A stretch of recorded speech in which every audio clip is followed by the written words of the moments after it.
Hello, and welcome to another episode of Ask the Chief.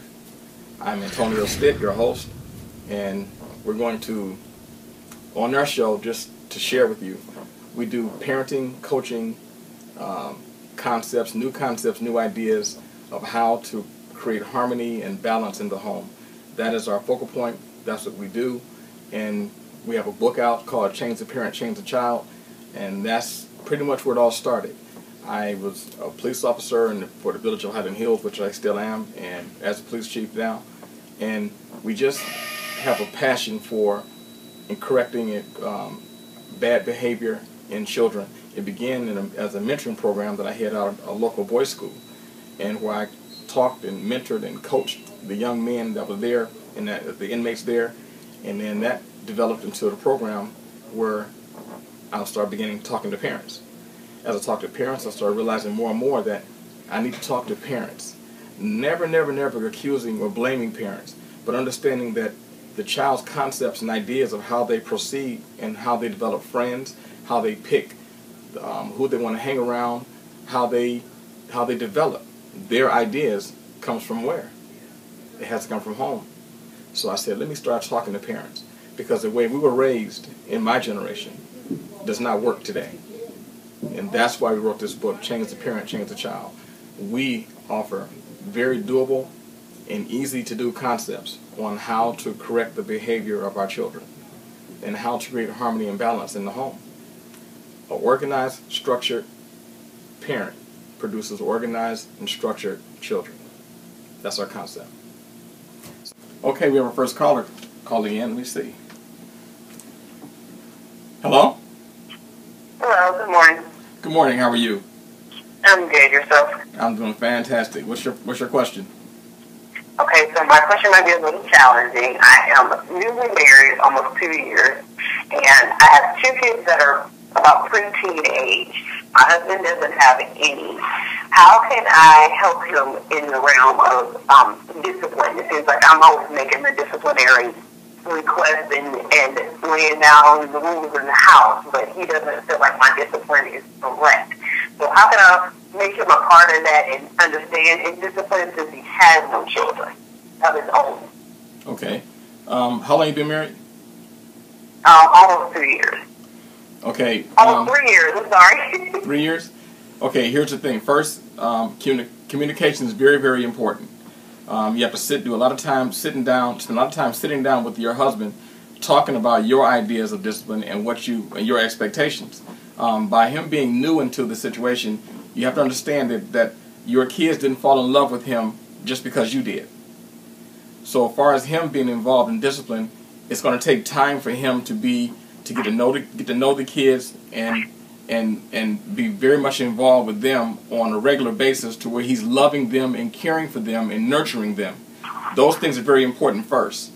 And once some years have gone by and time spent in that way, which is getting there, that then you guys will have to sit down and talk about a level of discipline and expectations. He is the head of the household, but it'll take both of you guys communicating and talking about expectations and what you expect, and then holding the kids to a standard that you both can agree with. But it takes both of you talking and communicating together. Okay. Does that help? That does. I think so. We kind of had that back and forth issue where he feels like he's being whooping for everything, and I try to tell him that, kids aren't disciplined the same way we were disciplined as we. That's correct. When we were younger, things were always sit down, be quiet, you don't have a say. And now, kids are a little bit different now. You have to kind of change with that time, but they still have to understand that level of respect. So we're getting there, I think, but that helps a lot. Does he really enforce discipline? Does he want to give them whippings and that kind of stuff?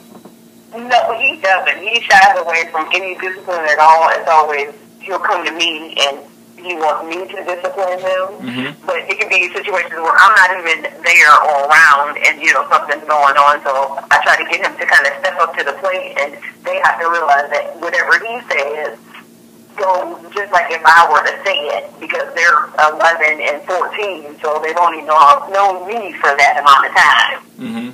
Yeah, and that's very true. But the bulk of their discipline has to come from you. It'll take you making sure they understand that who he is, and they have to listen to what he says. And when they don't, there has to be discipline behind that. So the bulk of their discipline will come from you, and of both you together. But they have to really understand that they have no way to turn, that they must follow instructions and do what they're told to do. And you're the enforcer there. I mean, you're the one establishing discipline. He enforces your play. Okay. All right. Thank you so much. But you're most welcome. See, I see that a lot in blended families, and it's very difficult when you work when a spouse goes into a ready-made family, and you have to learn how to establish that, because if one has a very strict disciplinary idea or concept and the other one doesn't, that can be a disastrous situation. That's why it takes much communication by the husband and wife, communicating and talking and getting ideas and concepts and come to compromises about how we're going to proceed. When there's a new spouse into a family that's already established, generally speaking, it takes 4 to 5 years before that spouse can be involved in discipline, because those kids did not fall in love with you just because you fell in love with their mother or their father. So it takes time and much communication and compromise. Okay, we're going to take our second question.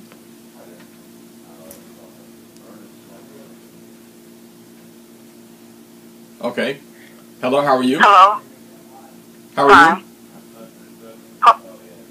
I'm sorry, I can't hear. Hello, how are you doing? I'm doing fine. Okay, what's your question? I have a 19-year-old daughter who graduated from high school last year, and she hasn't enrolled in school yet.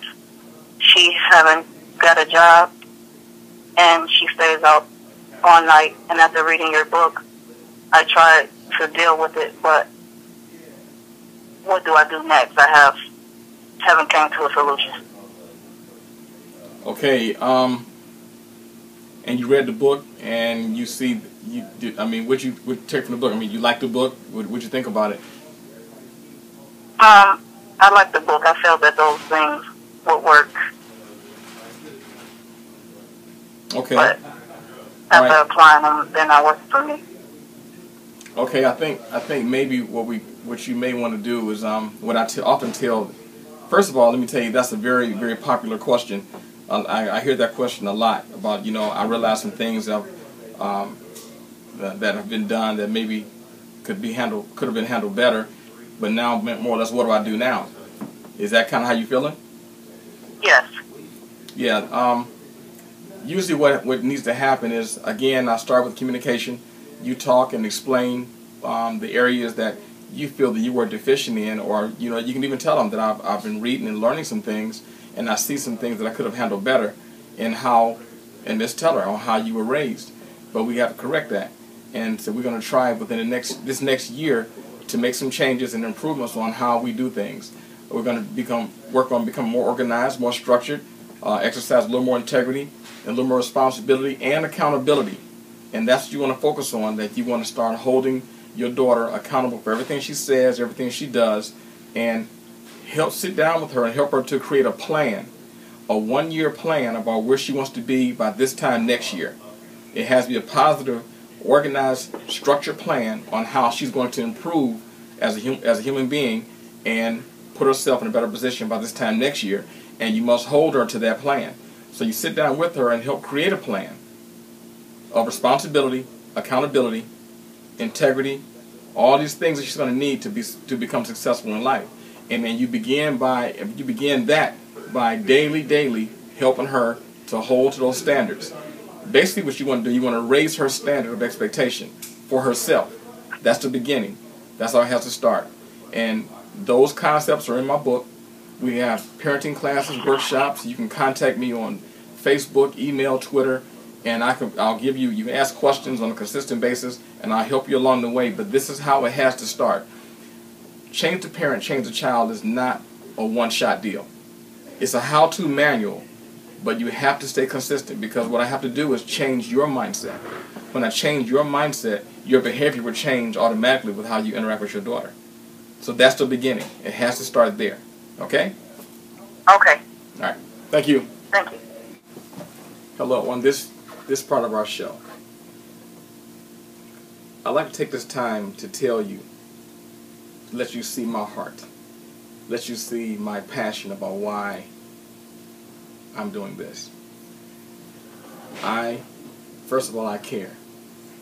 I want to improve the structure of our society. And I believe in my heart that it begins with parenting. Many times I've spoken to parents, and when they hear the title of our book, Change the Parent, Change the Child, a lot of times parents' guards go up and they become, almost offended at the title. There's nothing to be offended about. I made these mistakes myself, but I've learned a better way. And I've grown from these mistakes. And I want to share these ideas and concepts with you, my viewers. Changing a parent's mindset will work wonders for parenting, work wonders for your children.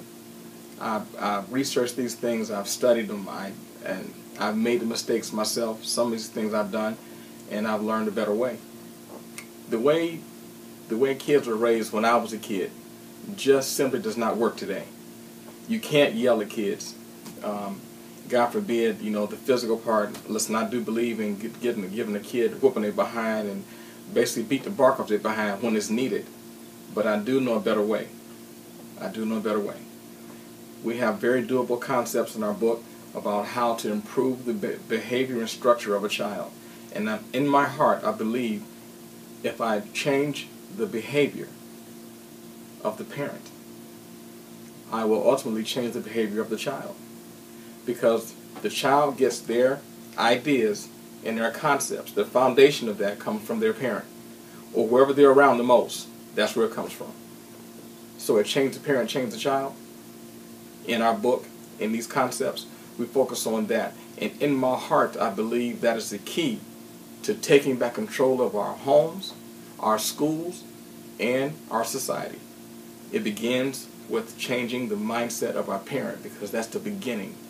When our child is this big, growing up, where do they get their ideas and concepts about whatever? It comes from home. So I believe that I must impact the parent. I must impact the parent. That's where it starts. That's why we're here. That's why I do what I do. Because I was very, very tired of arresting what I feel are very good, credible, young children for various crimes. But then when I talk to them and find out what they really have going on inside, it's like this could have been corrected at home. Back to the parent. Change the parent, change the child. If you want to contact me, you can contact me at chiefAstitt@aol.com. Please feel free. There's no bad question. I want to help, and this is the beginning. And it starts with you. Thank you.